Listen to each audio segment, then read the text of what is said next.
Hello everyone, this is my 4th day of diet plan. दिवसाची सुरुवात केली मी soap, जीरा आणि अजवाईन वॉटर पिऊन.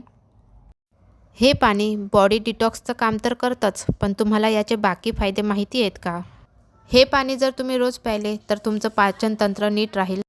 हे पाणी पिल्याने तुमचं मेटाबॉलिझम हाय होतं आणि त्यामुळे तुमचं वजन कमी होण्यास देखील मदत होते.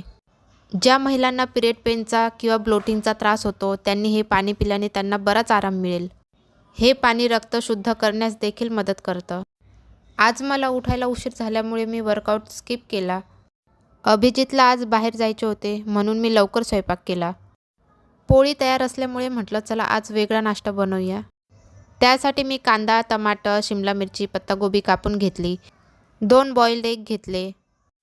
पोळीला दोन्ही बाजूने तूप लावून पोळी छान गरम करून घेतली. मग त्यावर पिझ्झा सॉसची टॉपिंग केली. त्यावर सर्व कट केलेल्या भाज्या टाकून घेतल्या.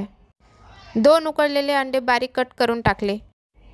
त्यावर थोडा चिली फ्लेक्स, मीठ आणि ऑर्गॅनो टाकून घेतला. ही वेट लॉस रेसिपी असल्यामुळे मी इथे चीज पूर्णपणे स्किप केले. त्यानंतर मध्यभागी फोल्ड करून दोन्ही बाजूनी खरपूस भाजून घेतले. It was just looking like healthy version of tacos. त्यानंतर मी दोन्ही बाजूनी थोडेसे बटर लावून घेतले. त्यानंतर त्यावर थोडी टोमॅटो सॉसची टॉपिंग केली. हे खायला इतकं यम्मी होतं, तुम्ही नक्की ट्राय करून बघा. नाश्त्यासोबतच मी बीट, गाजर आणि आवळ्याचा ज्यूस घेतला. हा ज्यूस वेट लॉससाठी तर मदत करतोच, स्किन ग्लोसाठी सुद्धा काम करतो. दुपारच्या जेवणामध्ये मी घेतली 1 पोळी, मिक्स व्हेजिटेबलची भाजी आणि थोडेसे सॅलड.